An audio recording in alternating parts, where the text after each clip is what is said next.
Perfectly fine.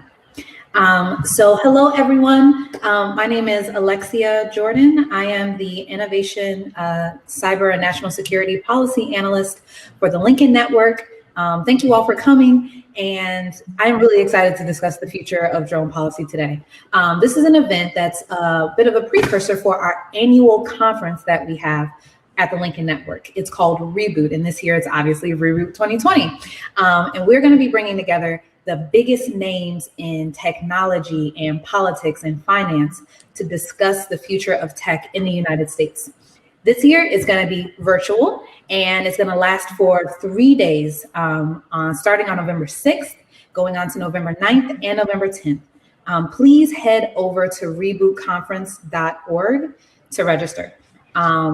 Today, I am really, really excited. We have two of the best in the game regarding drone aviation policy. I'm going to start by introducing them first, and then we can dive right in. Brent Skorop is a senior research fellow at the Mercatus Center at George Mason University. He knows quite a bit about transportation tech, telecommunication, aviation policy. He currently serves on the FCC's Broadband Deployment Advisory Committee and on the Texas Department of Transportation's Connected and Autonomous Vehicle Task Force. He is a member of the Federalist Society's Regulatory Transparency Project and a host of other things that this man has a lot of time in the day to do. It's amazing. So this is definitely the guy we want to listen to on drone policy because tons of people have cited his work. The White House, the Illinois Supreme Court, law journals, economic journals, the FCC. I mean, he's been somewhat everywhere.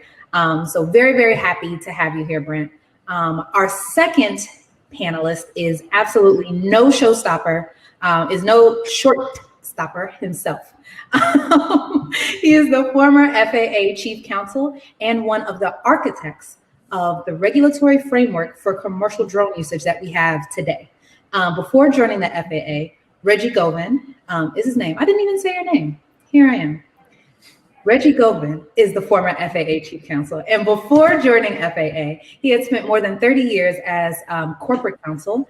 He was counsel to the US Senate, the US House, and he has been on the cutting edge of aviation technology for quite some time. And I am super, super excited to have him here.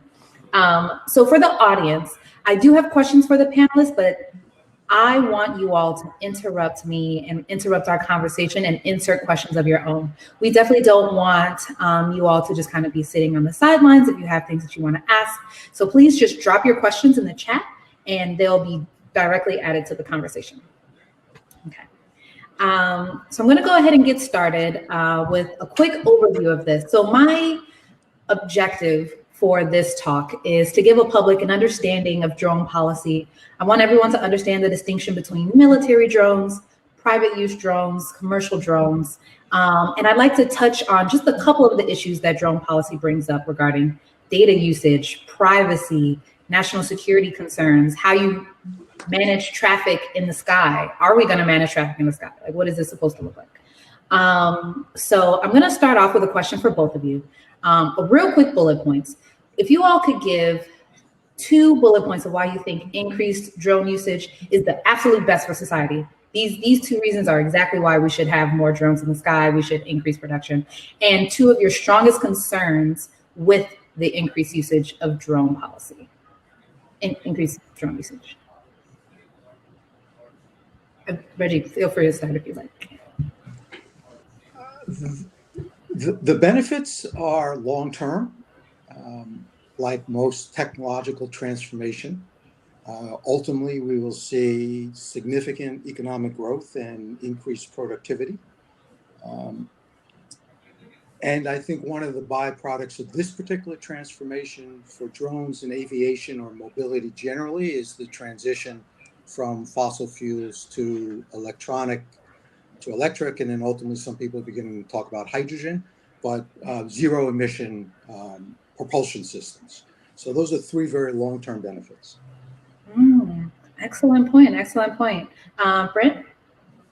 Yeah, on the pro side, yeah, as Reggie said, the economic benefits of a transformative technology, and another way of looking at this is, as I see it, low altitude airspace as an asset class, as an underdeveloped asset, often a public resource. I see it as similar to petroleum prior to 1850 or radio spectrum prior to 1920. It's this underutilized or unused asset, but now we have the technology to actually use it. And much like petroleum in the years after and radio spectrum in the years after, it will create a lot of jobs and services that we can't even predict.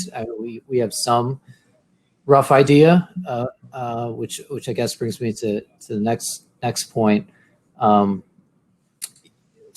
Some of the social benefits from these services, and medical delivery is an obvious one, and where you see drone pilot programs throughout the world, you often have medical applications, and there's a few reasons for that. One, just the public will probably accept medical deliveries more than just going in with, say, Amazon deliveries.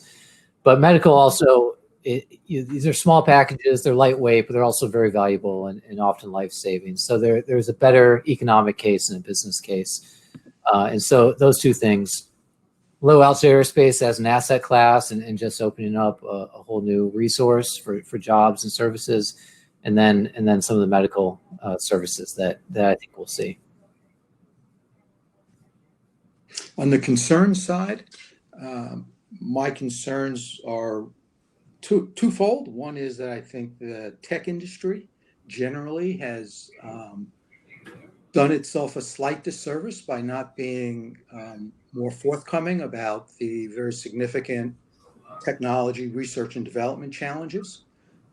And all too often, the default criticism about the pace of the realization of the full benefits of the drone economy have been that the federal regulatory structure is too slow, it's mired in bureaucracy. If only they would establish the proper regulatory regime, we'd be off to the races. And I think that really oversells the current state of R&D and the very significant work that still needs to be done in order to perfect these technologies so that we can operate them at scale, so that businesses can actually make profits. The other is, I think that there is a criticism of the federal regulatory structure, and it's simply that relying on the default, which is the FAA only, a federal only regulatory structure for the new autonomy infrastructure, the economy, is not going to work. It's simply inappropriate to the task, and we need to develop a new regulatory framework that very significantly involves state, local, and tribal governments. Yeah, and Reggie covered. Yeah, I share those same on the commercial side. I share those concerns. I would just highlight concerns on the non-commercial side, which are military use of drones, and domestic surveillance. When it becomes easier to do and cheaper to do surveillance, I think we've seen throughout history that governments around the world will use those tools. And I'm not sure we've thought through some of the military and surveillance ramifications from that. But on the commercial side, yeah, I think Reggie put it well. I'm really glad that you brought that up, because I do think that those are some of the concerns that we're hearing a lot out of tech manufacturers and the innovators that kind of want to get going in the States. Like, they're just, the federal government is slow, you guys are annoying, and you're not helping us. But at the same time, we kind of lack any type of like state guidance. Brent, I know you created a very, very interesting 50-state scorecard on drone policy. I'm wondering if you would like to talk just a little bit more about that, so you can help people understand where the nation, so Reggie just gave us just a little bit about where the nation is with federal drone policy. If you could talk just a little bit about your research to help us understand where different states are on drone policy, and specifically if you could talk about some of the things that you guys hit on and scored states off of on your scorecard, specifically airspace lease laws and aviation easement laws. Yeah, and I could talk for hours about my research, but I'll try to be succinct. so there is a common view, and frankly, I had this view for a while, that aviation is dominated by federal regulation and federal policy, and states and cities don't have much role to play. As I looked at the law and the policy and thought through some of the pragmatic issues that drones raise, I've come around, and it's my view, and many others who are looking into this, including the GAO had a report last month about this very issue, about drone federalism and what will the breakdown be between federal and state regulation. I've come around to the view that states and localities and private property owners will have a say about drone aviation when drones are in what's surface airspace, low altitude airspace. You run into state, local, and private property issues that I think there's no getting around it. And so we put out this report in the spring, as you noted, Connor Hayland, my research associate, and I, and we put this out. For one, many states have not done too much in the drone space, and I think for many states they also have this view that this is a federal issue. It's not really our issue, and I think whether they want it or not, this will become their issue, state and local issue. So we're trying to, with the report, raise some of the issues that we anticipate will be popping up, things like trespass, nuisance, privacy issues, and also property rights issues. And I'll just close with, you mentioned we talk about this airspace leasing policy, and this, in my view, is a way for states, cities, and the FAA to avoid the inevitable lawsuits with trespass, nuisance, and takings, would be to lease airspace above public roads and public right-of-ways. Cities and states and counties often own this airspace, and in many states, I think about 21 by our count, have airspace leasing laws on the books. They can do airspace leasing. This is done in traditional real estate, building a high rise above a highway, for instance. But these laws would apply equally to drone airspace leasing, and we would like to raise the profile of these issues at the state level. And hopefully our report card, and I'm working on a paper on this, will do that. I definitely think that it did that. I had a very good time reading it, but I'm also, pretty nerdy. So it is what it is. A small sample of people for sure. Can I say that Brent's work is very detailed and very thorough. It does raise some policy-related questions and issues that have yet to be explored and developed. One of which is simply the potential distraction from having drone operations at low altitude immediately above our road networks or our highways. And the real question is, what's the role of state and local government versus federal government in working through those types of issues? We clearly need more research. There are a couple of initial studies about distraction, just like there are a couple of initial studies about the energy efficiency of electric engines and drones today compared to fossil fuels. And the early results are contrary to what we would expect, but that's because we're simply at the first stage, the first inning of developing these new technologies, just like we may be at the first inning of developing this new regulatory framework using drone public right-of-ways that state and local governments already have over public roads. Yeah, I think that reading just general reports on drone policy in the U.S., different state reports, mainly the ones that came out of Mercatus, but then also looking at drone policy and kind of how they're thinking about this in Europe and the EU. The host of problems that state and local officials are going to have to deal with are just going to be insane. And I kind of pair that. I come from a government background, and I kind of pair that with the thought of the fact that elections for some people are every 2 or 4 years. And when you think about the type of longevity thinking that it's going to require to get some of these policies hammered down, it definitely is worrisome and it's going to require a lot of research for people to refer to when they get in office, and then they have to like make these decisions and make these choices. Right. One of the premises of hostility to having a state and local tribal governmental role in drone regulation is the notion that it would result in a patchwork of regulations that would significantly impede interstate commerce or commerce generally, whether interstate or intrastate.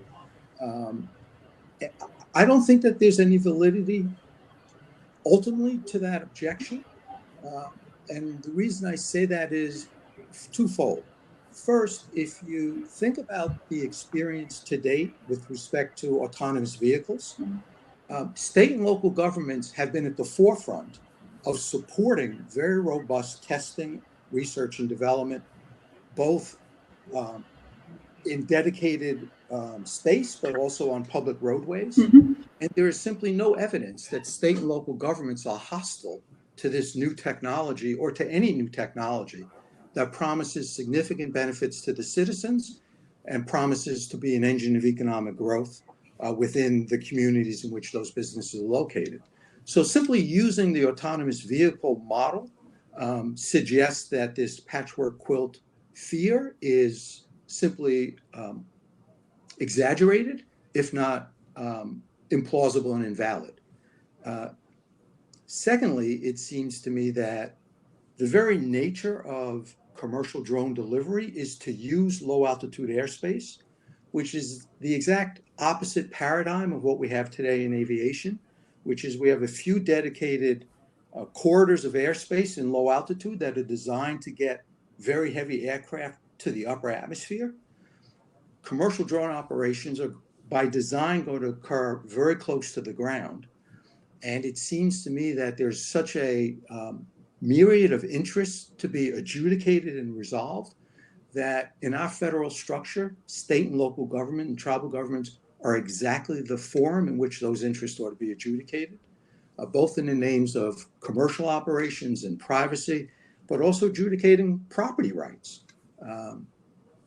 So I think that the opposition is flawed on several counts, and hopefully my friends in the industry will eventually come around and realize that they have to engage with state, local, and tribal governments on drone policy in the same way that they have to engage with respect to air taxis. You guys just got a couple of really good questions in the chat. I'll start in order. One says, this is for Reggie.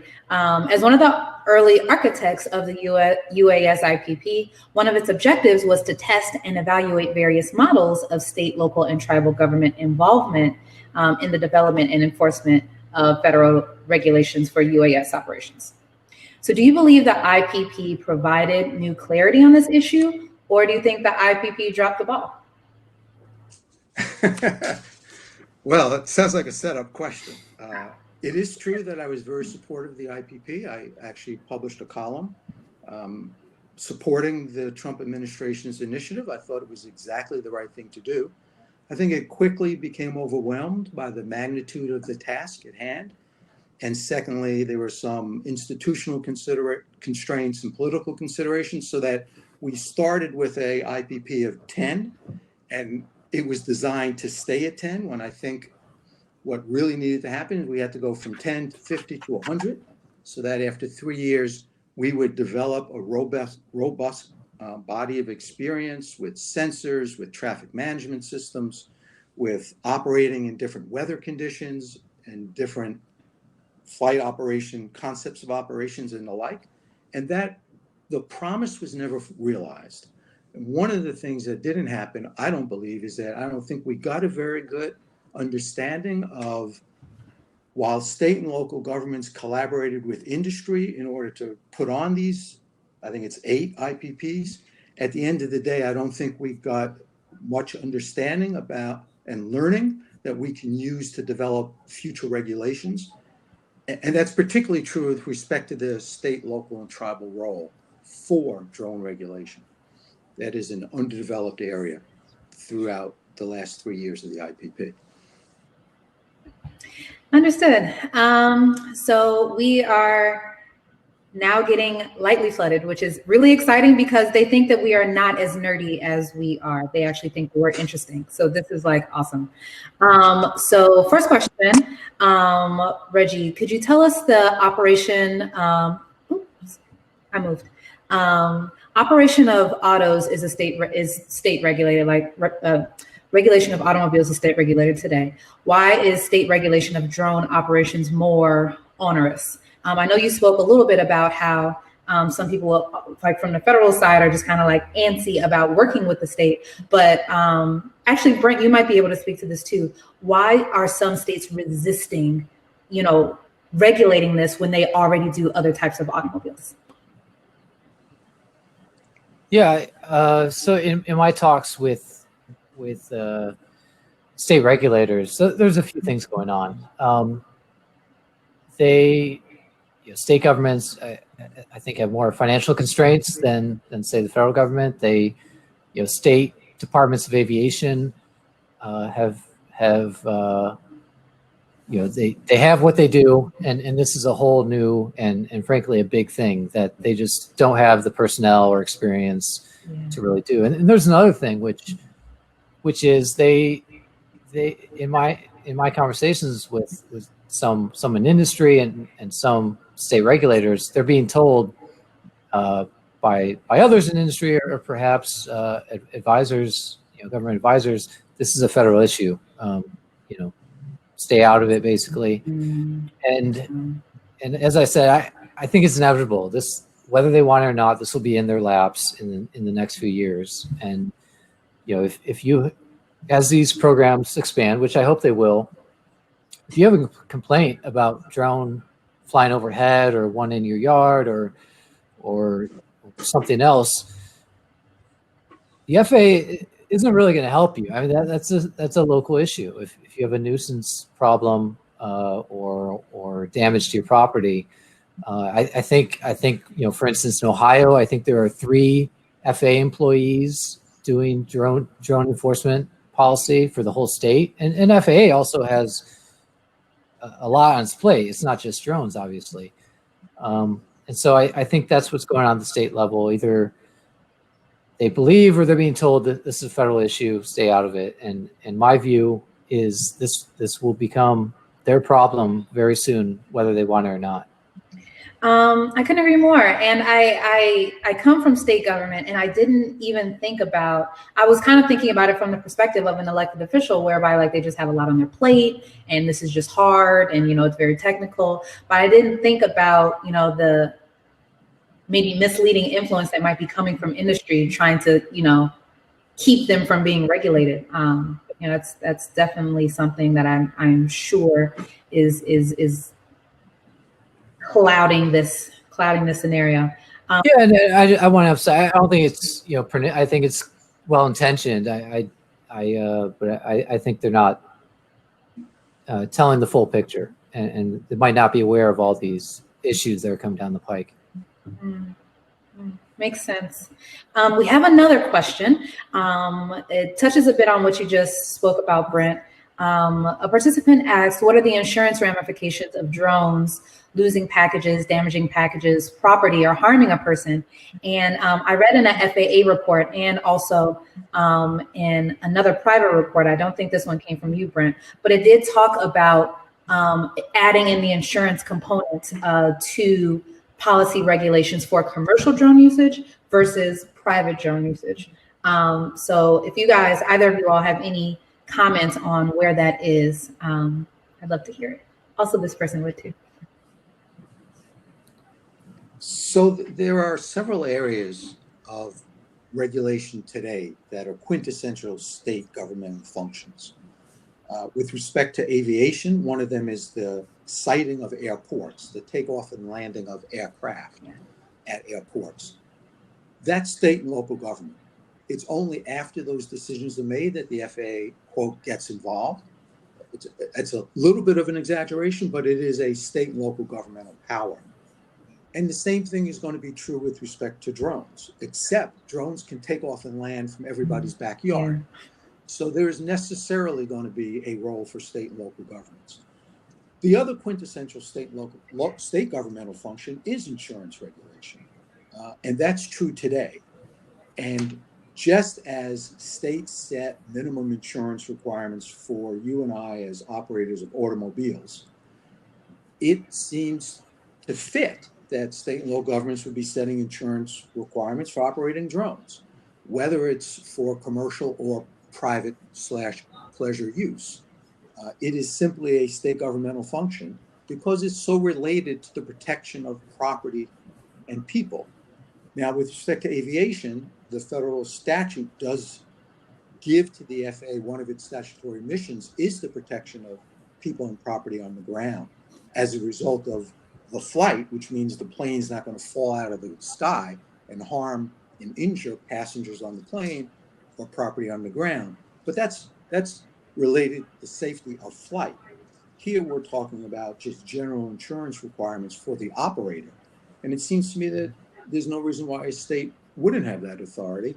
The other thing I want to say about state and local governments, unrelated to insurance, is state and local governments today set all the rules of the road for the operation of the automobile. The only thing the federal government does is set the safety requirements for the design and manufacture of the automobile. And once it complies with those safety requirements, the operation of that automobile is purely a state function, state and local governmental function.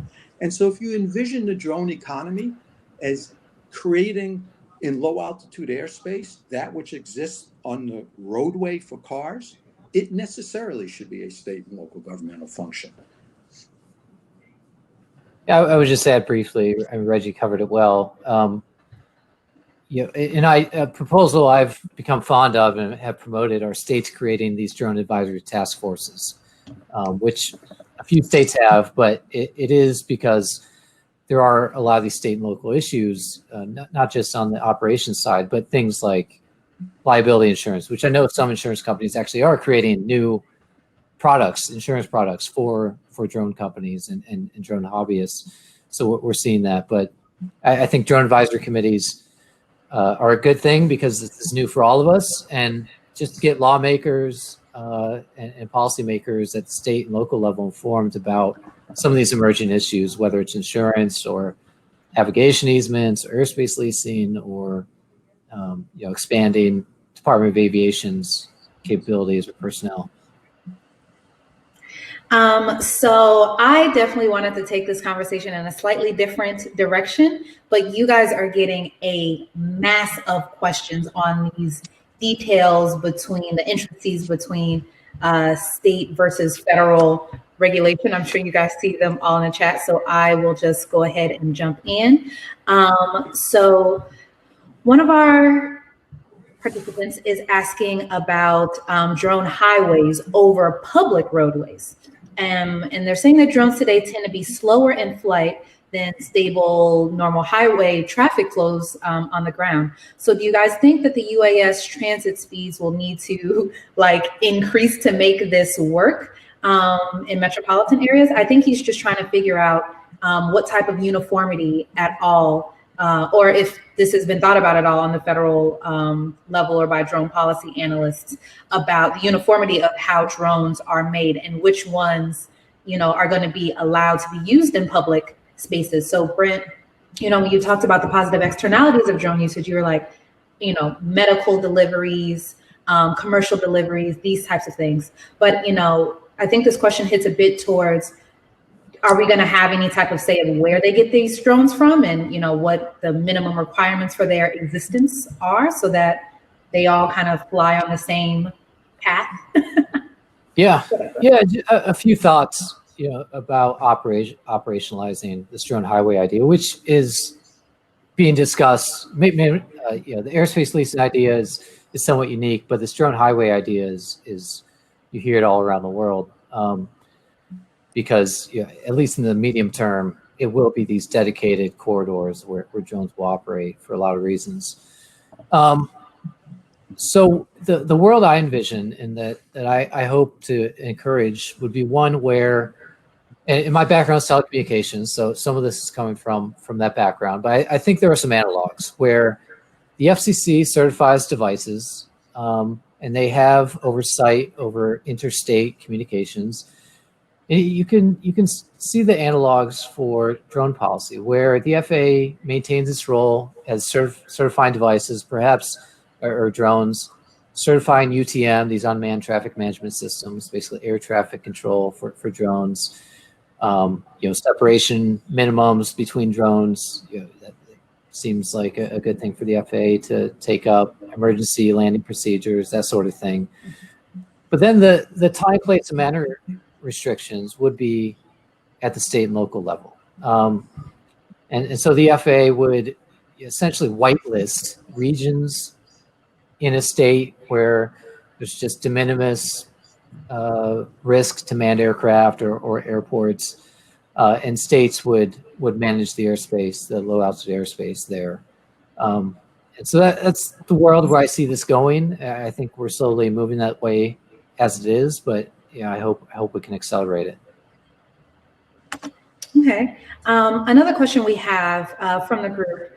Traditionally, each locality or city manager, whoever that might be, of road traffic,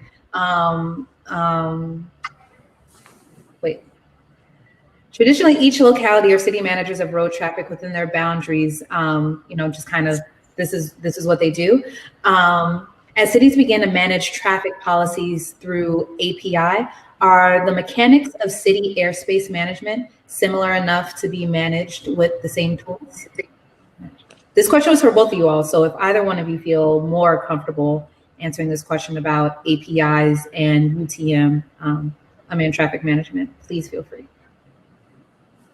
Just briefly, the analog with road traffic, in some ways it's similar, in some ways it's different. The reality is the road network is chaotic and dangerous. We have 35,000 deaths on the roads every year. And for a lot of reasons, the public and regulators just won't tolerate that sort of thing in aviation. So I see it being much more of this defined corridor, many fewer parties involved, on the API thing, I see UTM. I see it working much like telecommunications, wireless telecommunications, where there'll probably be a handful of UTM providers who have just very good technology that will be deployed at a local level, much like cell towers are deployed at a local level. And that's the model I see, but it's hard to say how that will shake out. I think at core of that question is maybe asking to what extent are the technology issues that have to be resolved to realize the benefits of the drone economy are similar to the technology issues for autonomous vehicles. And I think they are similar. We're talking about propulsion systems because we're going from gas to electric. We're talking about sensors, the robustness of the sensors, where the data that the sensor collects gets analyzed. Is it edge computing? Is it a computer on the vehicle? Or does it go into a server? What's the degree of latency in the communication? The materials that are being used. I think the questions are very similar. The applications may be different for automobiles versus drones, but I think the regulators who are dealing with the introduction of AVs are having to grapple with some of the same technology issues and what the regulatory framework should be for evaluating and certifying those technologies, as is the FAA with respect to the drone industry today. Understood. We have two of the same questions, or like they're similar, which is really exciting because this is also one of my questions. So I guess it's definitely on the top of people's minds. And the overall topic of it is jurisdiction. So we know that FAA and then later NASA kind of came in and started trying to take away and lead on this drone policy issue. But other agencies had to hop in. Commerce, transportation, different members of the IC, weighed in, DOJ, of course. And I'd like to hear your thoughts on how federal leadership, state leadership, whomever the next president may be, could encourage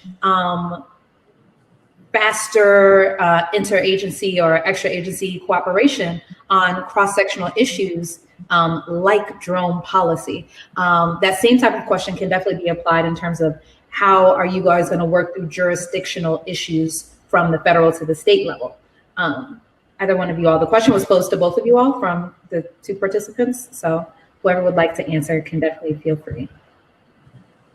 So I'll start by acknowledging that the FAA stumbled around some of the security, the national security, the cybersecurity, not so much privacy, but the security related issues that arise from expanding drone operations. Michael Werchter has spoken about this on a number of panels and has acknowledged that the initial roadmaps that the FAA published were not sufficiently attentive to the many security-related concerns. Those days are over, and the FAA and the security agencies are working hand in glove. The FAA has a very robust security line of business that has excellent leadership, and those agencies work very cooperatively and collaboratively, so that I don't believe any of the security-related issues are not getting the appropriate attention or the desired resolution. It is an area in flux. Privacy was dealt with very early in the way we always deal with privacy with new technologies. We have a set of voluntary standards that get published. And with respect to the internet, we still haven't solved that privacy issue. California has gone out and done something analogous to the EU, but on the national level, we haven't. Maybe we've solved the privacy issue by default, but for those who want to see a different privacy regulatory regime, we still haven't bit the bullet. Around cybersecurity and national security, there are several issues that are initiatives that are underway. One is the most written about, and that is that the federal government is getting serious about the security-related concerns with the federal government, with governments generally, federal, state, and local governments, using DJI drones for law enforcement operations. I think that's a very legitimate, perfectly valid set of concerns, an appropriate response. And I would hope that nobody questions the integrity or the validity of the assessments that the national security agencies have done in support of the prohibitions. I think they could actually go further. There is some federal legislation out there in the House and the Senate, but that's specific with respect to the country of origin of manufacture or the country in which data may be located.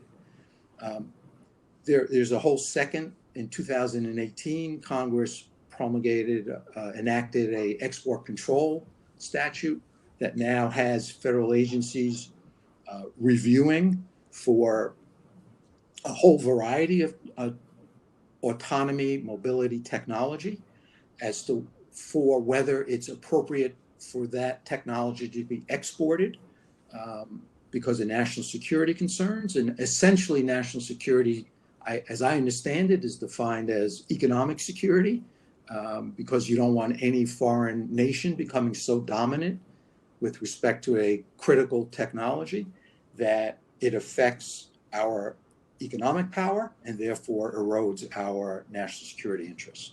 So a lot of work is presently being done in the last 2 years with respect to the broad range of national security issues. Amen from my end. I could not possibly agree with you more.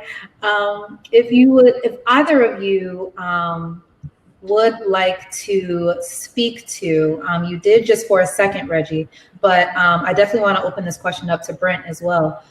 We know at a federal level, as you mentioned, DJI drone purchases are banned, which I personally agree with. But when we think about how market share should be thought of as state legislators are taking on more responsibility for this topic, should we be viewing drone increased production from a geocompetitive lens, especially considering you have all of our people in Silicon Valley, like yelling at state and federal government, like, hey guys, we just want to innovate, do better, speed up, blah, blah, blah. But, we still, do you guys think that we should be thinking about this from a geo-competitive lens? And I also kind of want to add, if you all have ran into any state or local legislators who have thought about data storage for the drone companies that might be in their state, and how data storage is its own separate, privacy and security issue when it comes to the information that the drones collect. Yeah, I'll start. And the geopolitics, that's above my pay grade, but I do think in the DJI prohibition, or the Department of the Interior, it wasn't as drastic as I think some of the news stories report. I mean, the Department of the Interior said essentially we're going to pause the use of DJI drones. We're going to assess what the security risks are, if any. But they noted that's only for the non-emergency services. They kind of said that in emergency situations like wildfires, they might still use them, which says something about the quality of and the reliance on DJI drones. I think DJI has been caught in these much larger geopolitical issues. And drones are a big part of that. I had a research assistant last year who was fluent in Mandarin, and we looked at the Chinese Civil Aviation Authority's documents, and like good party members, they had these 5-year plans for the drone industry, but China, or at least they view autonomous aviation, including drones, as a major pillar of the future economy, up there with 5G and AI. They view autonomous aviation up there. And so I think the restrictions have to be, I think DJI got caught in this crossfire, that the US and China have these very bold visions about who will own this space. And I don't know where we go from here, but it can't be you have to wait until there's a national security incident before you act.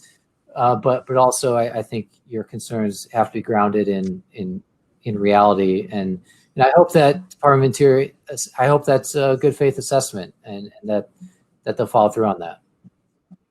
Yeah, I think we've gone beyond the Department of the Interior. The Department of Justice has just outright banned federal law enforcement agencies from using DJI drones for law enforcement purposes. And the legislation that's pending in the Congress, at least in one of the House or the Senate, would preclude state and local governments doing it to the extent that they're using federal funds to purchase the drone, or drone purchase or operate the drone. I think that's perfectly appropriate. As I understand, it's grounded on a realistic assessment of our national security interests. And I'm not going to question that. I will say that the FAA has weekly briefings from the National Intelligence Services on a range of national security related issues in aviation. So I have every reason to believe that any decision would be founded upon a realistic, honest assessment of the national security threats. I will say, I do believe this is an area of exclusive national regulation, and I don't believe it would be appropriate for the various states to be independently coming to their own security risk assessment. This is one where I think it's appropriate that we speak with a single voice as a country, and that the federal government determine what the national security interests are and how best to protect them. Understood. So Brent, you kind of talked about how DJI might have just kind of gotten into the crossfire of this geopolitical war, and how we probably just want to be a little bit more cautious about how we discuss this. So building off of that, I'd like to ask both of you, but I'd go ahead and start with Reggie. about how the FAA has collaborated with entities like CFIUS or NTIA in trying to create policy around how different drone manufacturers or drone companies that are moving into the United States, selling to private citizens, how they should be regulated, if they should be regulated more. Has there kind of been like an uptick in this, and what y'all at the FAA did on that matter? Yeah, I believe that that's really covered by the Export Control and Reform Act of 2018 that I spoke about a few minutes earlier. I don't really have much to add to that, other than I do think with respect to privacy, the voluntary standards that the Department of Commerce had promulgated 4 or 5 years ago will probably need to be revisited. With respect to drones, just like I think privacy regulation generally is going to have to be revisited across all these new and emerging technologies, because I don't know that the initial efforts embodied in these voluntary standards are sufficiently robust to respond to the public's legitimate interests with respect to the privacy of some of their personal information. Understood. We have a couple more questions from the audience. This is for both Reggie and Brent. Do you think that the FAA will ever force a non-cooperative aircraft to participate in airspace control systems? It seems odd that he's required to turn on a signal for his car, but people are flying in the national airspace without transponders and radios. That was the question, and I think it just kind of gets a little bit into the granularity of how requirements of drones are going to be laid out per state. Brent, if you wouldn't mind starting, but of course, either one of you could jump in. Sorry, and the question was how will they require non-cooperative aircraft to do what? To participate in airspace control systems. So I think just kind of the nature of the question. I see. Oh, okay. So I think that seems to be the way they want to head. If you look at the remote ID proceeding, I mean, it's pretty broad. They want essentially all drones to be connected so law enforcement and others can know what drones are in the air. My own view, I think the corridor system, which has its detractors, but I think the corridor system mitigates a lot of the concerns about non-cooperative traffic. If you have dedicated corridors and only approved drones can be in those, then you've got large, savvy operators who are cooperating with all the federal and state policies on that. But yeah, it's an open question. I mean, there are a lot of questions about remote ID, UTM, what that looks like, whether a corridor system is permanent or just short term. I'm not sure. My own view is a lot of these problems are solved by a corridor system and at low altitudes for the segregated airspace framework. Yeah, I do think there's a technology question, and that is today a pilot can take off without filing the appropriate flight plans with the FAA, or the air traffic control. The real question, technology, is will a drone be able to take off without complying with whatever the equipage requirements are for that aircraft in the FAA? Would it have a kill switch? Would it not be able to enter the airspace without meeting whatever the requirements are for operating in that airspace or in the corridor, as Brent said? That's a technology question. I think to go up one level, we've talked about cybersecurity, we talked about privacy, and so really at heart, the question's asking about counter UAS systems. And so I first want to say I'm on the advisory board of an Israeli company that manufactures these systems. So first, having made that disclosure, my own view is it's an area, as we know, the FAA is getting ready to do a second round of testing of these systems at airports and the like. I believe state and local governments could be testing these systems off of airport property. They have lots of critical infrastructure to protect, and their ability to assess the efficacy of these systems is outside of the airport environment is wholly unrelated to any FAA approvals or FAA R&D, test sites, and et cetera.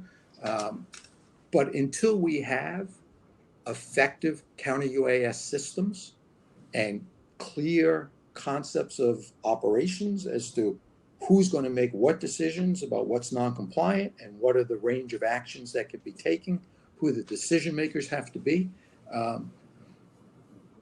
that is an indispensable regulatory regime for realizing the full benefit of the drone economy.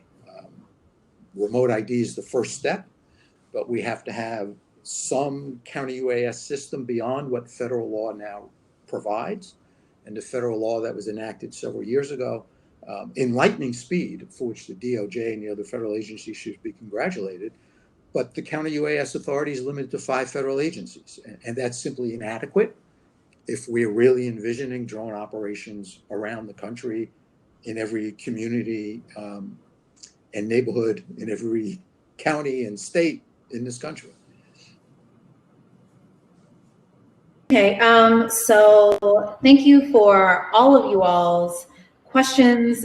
Reggie, Brent, thank you all for staying with us and answering all of these very detailed inquiries. I've definitely enjoyed myself. In the last literal couple minutes that we have, I want to give you all an opportunity to speak about, because both of you all have alluded to, state government needs to step up, federal government needs to work more with state government. We've talked about this, what I feel to be at length. And I think a good closer for us might be if you all have any last suggestions to the audience, any last suggestions to industry leaders out there, any last suggestions to state leaders out there that might be trying to figure out how to operationalize their policies. If you could, just kind of wave a magic wand and allow states to enforce different sandbox, policy practices between them at their own level, so that we can speak to the FAA's guidance regulations, so that states can try these independent things that you spoke about earlier. If there's any type of sandbox regulation you'd like to see the federal and state engage in, what would it look like, and how could everyone work together in the most harmonious way until we start finding things that work for all 50 states? Yeah, I'll go. So in that GAO report about drone federalism last month, it was revealed that US DOJ and US DOT have a task force meeting to decide what is the US policy about drones in states and what the role will be. I hope they're aware of all these legal and practical realities that we've discussed. What I would like to see, at the state level, you need FAA's cooperation with this. Obviously, I mean, this is aviation safety. You need to work with the FAA on this. States can't go off and start going on their own. But what I would like to see them working together, the FAA, as I said, whitelisting regions where there's de minimis or no risk to manned aircraft, and then states saying to their to U.S. or any drone operator, hey, come test your services. It's whitelisted by the FAA. Come try to create a drone services company, and letting 1,000 flowers bloom. Unfortunately, right now we're letting 5 flowers bloom, and I hope we'll let 1,000 flowers bloom. And the other is I hope states will start standing up drone advisory committees. This is modeled much like the AV advisory committees, the autonomous vehicle committees that are out there, because there are a lot of just novel issues about insurance, electrification, public perception that states will be better positioned, but they first need to get stakeholders and experts together on this. So as a good Democrat, I'm not going to use the phrase, let 1,000 flowers bloom. I will say that state and local government should be the laboratory of experimentation, both for industry and for government processes. I think two things should happen. One is those of you who are in industry and technology should be coming to state and local governments with your R&D that needs to be field tested. And secondly, state and local governments ought to be doing what New York and a handful of other states have done, I think Utah and others, that is create the biggest swath of airspace that you can. In New York, it's a 50-mile corridor. And together, the companies ought to be coming with the state and local governments. Forget about whether there's an IPP program in the next few years. Come to the FAA with what needs to be field tested. How are you going to do it? What's the safety case for it to happen? And flood the FAA. And I'm not saying this because I have anything. I love the FAA.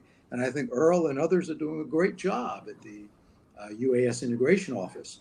But the FAA is resource constrained. And so we need to bring to the FAA all the ideas that we know need to be worked through and vetted, for which we need results, in order to feed the next development of regulation. Because at the end of the day, expanded operations only happen with new regulation. So I'd like to see industry stop with the shibboleth about the patchwork quilt, and state and local government animosity and hostility to technology, and enter into true working, collaborative, cooperative relationships and bring them to the FAA. And then I'm sure that we will accelerate the pace of progress, and we will accelerate the development of the regulatory regime and authorizations necessary to realize the full potential of the drone economy. You guys both ended this on a fantastic note. I agree with what you all say. This just made me very happy. Thank you guys so much for coming on. We had a really engaging conversation. Everyone just kind of like stuck on to the end, which is just, it gives me so much hope for the future of drone policy in the US. So thank you all. And thank you to all of the audience members. I hope everyone has a safe and productive day. And don't forget to join us for the rest of our Reboot series. You can check us out at rebootconference.org. See you guys.